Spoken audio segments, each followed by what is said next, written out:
আমার প্রিয় গণিত শিক্ষার্থী বন্ধুরা, আমি সকলকে স্বাগত জানিয়ে দ্বিতীয়বারের মতো তোমাদের সামনে অঙ্ক শেখার ক্লাস নিয়ে হাজির হয়েছি। প্রথম দিনের পড়ানোর পরিপ্রেক্ষিতে কেউ কেউ প্রশ্ন করেছেন শূন্য সম্পর্কে। আমি খুবই আনন্দিত, এই ধরনের প্রশ্ন পেয়ে আমি খুবই আনন্দিত। শূন্য আবিষ্কার হয় ভারতবর্ষের বিখ্যাত গণিতবিদ আর্যভট্ট। এই শূন্য বলতে বোঝানো হয় ফাঁকা, যেখানে কিচ্ছু নেই, এবং তার একটা প্রতীক চিহ্ন দেওয়া হয়।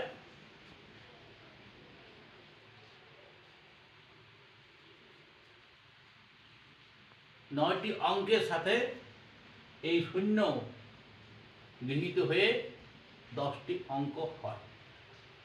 হিন্দু আরবীয় পদ্ধতিতে শূন্য সহ 10টি অঙ্ক হয়।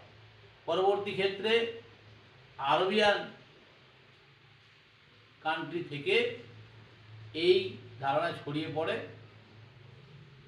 এশিয়া মাইনর এবং সমগ্র ইউরোপে। ইউরোপের গণিতবিদরা এই শূন্যকে ইংরেজিতে বলেছেন জিরো। এরপর শুরু করছি আজকের পাঠ, দ্বিতীয় অধ্যায়, 2 অঙ্কের সংখ্যা। আগের দিনে বলেছি 1 অঙ্কের সংখ্যাগুলি 1, 2, 3, 4, 5, 6, 7, 8, 9। এরপরের 1, 0, 10 2 অঙ্কের প্রথম সংখ্যা। পরের সংখ্যা 1, 10, 1, 11, 1, 10, 2, 12, 1, 10, 3, 13, 1, 10, 4, 14। এই প্রসঙ্গে আমার একটি গল্প মনে পড়ে গেল। গল্পটা খুব প্রাসঙ্গিক। গল্পটা শুনলে তোমাদের অঙ্ক শেখাটা যে অনেক সহজ সেটা শিখতে পারবে। একবার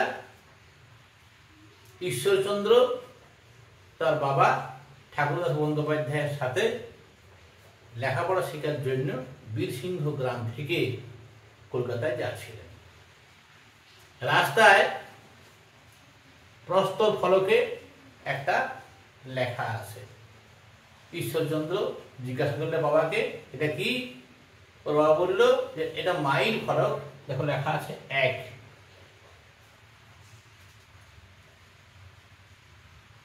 এক মাইল ছাড়া ছাড়া এই পাথরগুলি তুমি পাবে, এবং সেখানে এখান থেকে কলকাতার দূরত্ব পরপর লেখা আছে। ঠিক আছে, কথা বলতে বলতে তারা এগিয়ে যায়। একটু দূরে দ্বিতীয় ফলক, তাতে লেখা আছে 2। ঠাকুরদাস বন্দ্যোপাধ্যায় ছেলেকে বললেন, দেখো এটি 2 মাইল। ঠিক তারপরে 3, তারপরে 4 মাইল ফলক দেখে তারা কলকাতার দিকে এগিয়ে যায়। এভাবে 6, 7, 8, 9, 10, 11, 12, 13, 14 দেখতে দেখতে এগিয়ে যায়। কিছুক্ষণ পরে ঈশ্বরচন্দ্র বলে, বাবা আমার 100 পর্যন্ত অঙ্ক সংখ্যা শেখা হয়ে গেছে। তাহলে 14 পরের সংখ্যাটি কত হবে? 15।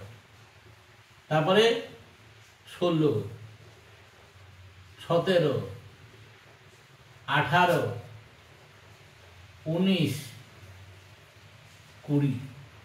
এবার তোমরা বলতে পারবে তাহলে এবারে 20 পর 20 হলো 2 শূন্য 20 বা 2 দশে 20, তাহলে এবারে 2 10 1 21, তারপরে 2 10 2, ঠিক আছে, 22, 2 10 3। এভাবে তোমরা এগিয়ে যাও 24, 25, 26, 27, 28, ঠিক আছে, 3 10 30। আবার দেখো 3 10 1 31, 3 10 2 32, এভাবে 4 0 বা 4 10 40, আবার 4 10 1 41, 4 10 2 42, এভাবে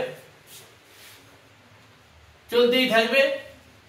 চালিয়ে যাও, সামনের দিকে এগিয়ে যাও, দেখবে এবারে আমরা একেবারে শেষ দিকে চলে যাচ্ছি।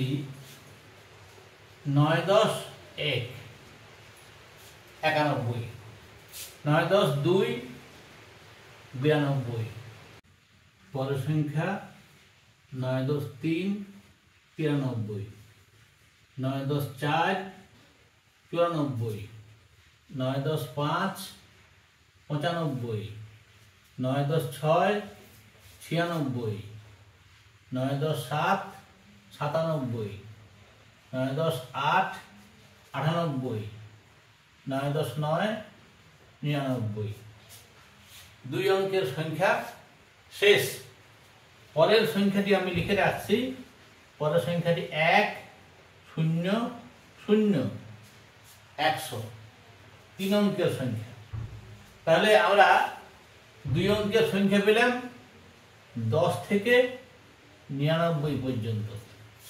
2 অঙ্কের সংখ্যার প্রথমটি বা ক্ষুদ্রতম সংখ্যা 10, দ্বিতীয়টি 11, সবশেষ অর্থাৎ বৃহত্তম 2 অঙ্কের বৃহত্তম সংখ্যা 99। তাহলে আমাদের এরপর 2 অঙ্কের সংখ্যা কটি হলো? 1 থেকে 99 পর্যন্ত মোট সংখ্যা 99টি। 99টির 1 থেকে 9 এক অঙ্কের সংখ্যা বাদ গেলে, 99 থেকে 9টি বাদ গেলে 2 অঙ্কের সংখ্যাগুলি থাকে কটি? 90টি। সুতরাং আমরা আজকে পেলাম 2 অঙ্কের সংখ্যা 90টি, যার ক্ষুদ্রতম সংখ্যা 10 অর্থাৎ 10 থেকে শুরু, যার বৃহত্তম সংখ্যা 99 অর্থাৎ 99, 2 অঙ্কের সংখ্যা শেষ। আমরা পরের ক্লাসে 3 অঙ্কের সংখ্যা, স্বাভাবিক সংখ্যা, যোগ বিয়োগ ইত্যাদি আরো আকর্ষণীয়ভাবে নিয়ে আসব। তোমরা সবাই পরের ক্লাসের জন্য অপেক্ষা করো। আমি আজকের মতো এখানে ক্লাস শেষ করছি। ধন্যবাদ।